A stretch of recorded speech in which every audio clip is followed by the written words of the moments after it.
Hello friends, स्वागत है आप सभी का मेरे चैनल टीचिंग साइट्स में। फ्रेंड्स, आज की वीडियो में हम लोग प्रतीकात्मक अंतःक्रियावाद सिद्धांत में इरविंग गॉफमैन के योगदान को समझने वाले हैं। फ्रेंड्स, यहाँ पर प्रतीकात्मक अंतःक्रियावाद सिद्धांत गुरु शिष्य परंपरा के आधार पर चलती आ रही है। सबसे पहले हमने G.H. मीड के प्रतीकात्मक अंतःक्रियावाद सिद्धांत को पढ़ा था और उसके बाद उन्हीं के शिष्य हर्बर्ट ब्लूमर के सिद्धांत को, और हम लोग इसके बाद हर्बर्ट ब्लूमर के शिष्य इरविंग गॉफमैन के सिद्धांत को आज पढ़ेंगे।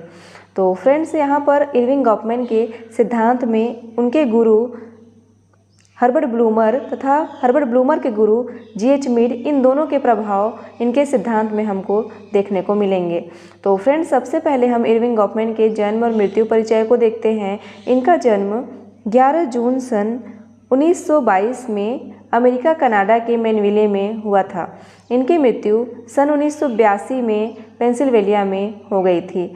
फ्रेंड्स, आगे हम लोग इनकी कुछ इम्पॉर्टेंट बुक्स को देखते हैं जो एग्ज़ाम में काफ़ी बार पूछे जाते हैं, जिनमें इनका पहला बुक है the presentation of self in everyday life, दूसरा है एसाइलम, तीसरा बुक है इनका स्टिग्मा, चौथा इन्होंने इनकाउंटर्स की बात की है, पांचवा बुक है इनका बिहेवियर इन पब्लिक प्लेस, छठवां बुक है इंट्रैक्शन रिचुअल्स, सातवां बुक है जेंडर एडवर्टाइजमेंट।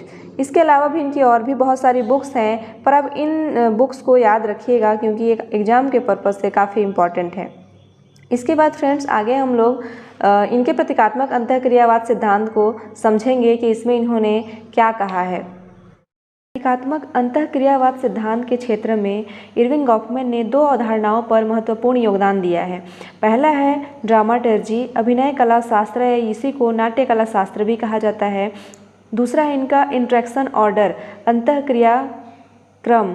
फ्रेंड्स, इन दोनों सिद्धांतों पर इन्होंने अपना महत्वपूर्ण योगदान दिया है और इस सिद्धांत को इन्होंने अपनी महत्वपूर्ण पुस्तक the presentation of self in everyday life में दिया है, जिसमें इन्होंने कहा है कि एक व्यक्ति हर दिन स्वयं को कैसे प्रेजेंट करता है। इसके बारे में अपने सिद्धांत में इन्होंने आगे बताया है। एक एक करके हम इसको समझेंगे।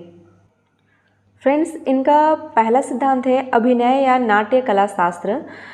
गॉफमैन के अनुसार अभिनय कला का मतलब उस कला से है जिसमें अभिनेता दूसरे किरदारों या पात्रों की भूमिका को कलात्मक रूप से प्रस्तुत करता है। अभिनय कला में एक व्यक्ति का स्व या मैं, मेरा की भूमिका को निभाता है। जैसे कि हम उदाहरण के रूप में समझ सकते हैं रामलीला में या फिल्मों में या नाटकों में। जैसे कि हम इसको किसी फिल्म या नाटकों के माध्यम से समझ सकते हैं कि किसी नाटक या फिल्मों में एक व्यक्ति जो होता है वहाँ पे उसका स्व नहीं होता है, वो वहाँ पर किसी अन्य किरदार की भूमिका को निभा रहा होता है। किसी दूसरे की क्या भूमिका है, वो जिसका भी रोल लिया रहता है उस रोल को वहाँ पर दिखाता है कि इसमें क्या होता है। अर्थात यहाँ पर व्यक्ति का स्व नहीं होता है, वो अपनी कला को प्रदर्शित कर रहा होता है। इसके बाद आगे गॉफमैन ने अपने अभिनय कला में ही दो अवधारणाओं की भी बात की है। पहला इन्होंने अग्रमंच या फ्रंट स्टेज की बात की है, जिसमें इन्होंने कहा है कि वह मंच जहां पर अभिनेता अपने अभिनय या कर्तव्य दिखाता है जिसे दर्शक देखने की अपेक्षा करते हैं, यह अभिनेता का मैं मुझे बन जाता है। अर्थात गॉफमैन के अनुसार यह अग्रमंच वह स्टेज होता है जहाँ पर एक व्यक्ति अपने कला का प्रदर्शन कर रहा होता है जिसको कि दर्शक देखने की अपेक्षा करता है। इसके बाद दूसरा इन्होंने बात की है पार्श्व मंच या बैक स्टेज। यह मंच के पीछे की पृष्ठभूमि है, अर्थात वह स्थान जो बंद है या छिपा हुआ है जिसे दर्शक नहीं देख सकते। मंच के पीछे उस मंच पर अच्छा प्रभाव डालने की सलाह दी जाती है। गॉफमैन के अनुसार यह वह मंच है जो स्टेज के पीछे, जहाँ पर हम तैयारी करते हैं कि हमको सामने में जा कर के कैसे बोलना है। यह बैक स्टेज है, पीछे का स्टेज है, छिपा हुआ है, जिसको कि दर्शक नहीं देख पाते हैं कि पीछे क्या हो रहा है। दर्शक जो होते हैं वो फ्रंट स्टेज को ही ध्यान देता है। वो मंच है जहाँ पर व्यक्ति को यह सिखाया जाता है कि आपको अग्र मंच में कैसे अपना प्रभाव बनाना है। अपनी इन्हीं अवधारणाओं और विचारों के माध्यम से इरविंग गॉफमैन ने आगे समाज और व्यक्ति के बारे में कहा है कि इस समाज में या इस संसार में प्रत्येक व्यक्ति एक्टर या अभिनेता है और उसका पूरा जीवन एक रंगमंच है।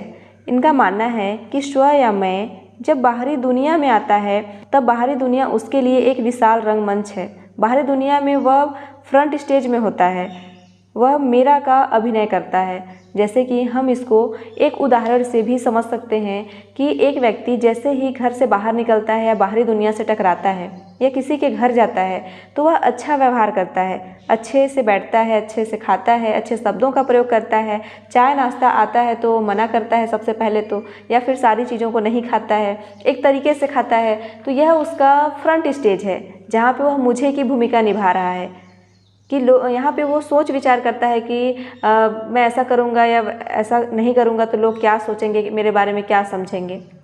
किंतु वहीं पे अगर जब वो अपने घर में होता है या बैक में होता है तो वहाँ पर वो मैं की भूमिका निभाता है। जैसे कि अपने घर में किसी भी तरीके से बैठ जाता है, कुछ भी कैसे भी खा लिया, कुछ भी बोल दिया, जो उसका रियल नेचर होता है उस रूप में वह होता है। तो यहाँ पर समाज का कोई सरोकार ही नहीं होता है, यहाँ पे व्यक्ति मैं की भूमिका निभा रहा होता है। तो ये पार्श्व मंच है जहाँ पे वो बैक की भूमिका निभाता है। या ये जो अपने घर में या पार्श्व मंच में हम जैसे बच्चों को कहीं जाना होता है तो हम बच्चों को कहीं लेके जाने से पहले किसी के घर या कहीं फंक्शन में जा रहे हैं तो पहले हम बच्चे को यह सलाह देते हैं कि बेटा तुम वहाँ जा कर के किसी को परेशान मत करना, बदमाशी नहीं करना है। उसे बताते हैं कि उसको फ्रंट में कैसा व्यवहार करना है, उसको तैयार करके लेके जाते हैं कि आपको वहाँ पर जा कर के ऐसे ऐसे नहीं करना है। तो ये आपका पार्श्व मंच है। तो इस प्रकार से इरविंग गॉफमैन ने अपने अग्रमंच और पार्श्व मंच के माध्यम से व्यक्ति और समाज को समझाया है कि किस तरीके से एक व्यक्ति समाज में मैं और मुझे की भूमिका को निभाता है। इसके बाद इनका दूसरा अवधारणा है अंतःक्रिया क्रम या इंटरेक्शन ऑर्डर। गॉफमैन के अनुसार यह वह अंतःक्रिया है जिसमें दो या दो से अधिक व्यक्ति भौतिक रूप से एक दूसरे से मिलते हैं, आमने सामने उपस्थित होते हैं। उन्होंने अपने अध्ययन के संपूर्ण सार को अंतःक्रिया क्रम में रखा है। इसमें इन्होंने बताया है कि किस तरीके से दो या दो से अधिक व्यक्ति जब आपस में मिलते हैं और अंतःक्रिया करते हैं उनका क्रम क्या है, और इसके लक्षण आगे इन्होंने दिया है। पहला इन्होंने व्यक्ति की बात की है। इसमें कहा है कि दो या दो से अधिक व्यक्ति हो सकते हैं, जैसे कि समूह में या भीड़ में या कतार में, जहाँ पर दो या दो से अधिक व्यक्ति उपस्थित होते हैं तो उनके बीच में अंतःक्रिया होती है।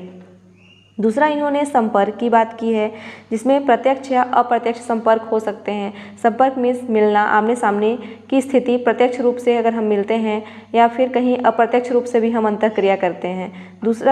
तीसरा है मुठभेड़ अर्थात मिलन, तो इसमें मौखिक संचार होता है या हम की भावना इसमें पाई जाती है।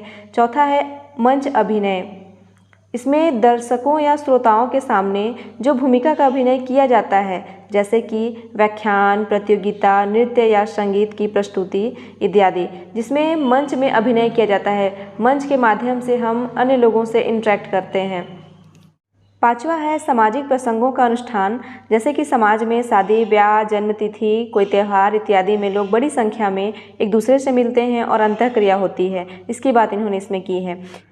इस प्रकार से यह इरविंग गॉफमैन का अंतःक्रिया क्रम सिद्धांत है, जिसमें इन्होंने बताया है कि किस प्रकार से एक व्यक्ति जब दूसरे व्यक्ति से मिलता है, आमने सामने उपस्थित होता है, तो वह अंतःक्रिया करता है। प्रतीकात्मक अंतःक्रियावादी विद्वानों के समान ही इरविंग गॉफमैन ने भी अपने सिद्धांत का केंद्रीय बिंदु व्यक्ति और उसके स्व को ही माना है। फ्रेंड्स, आज के लिए इतना ही। आशा करती हूँ कि आपको वीडियो पसंद आई होगी। मिलते हैं किसी नेक्स्ट वीडियो में। वीडियो को पूरा देखने के लिए थैंक यू।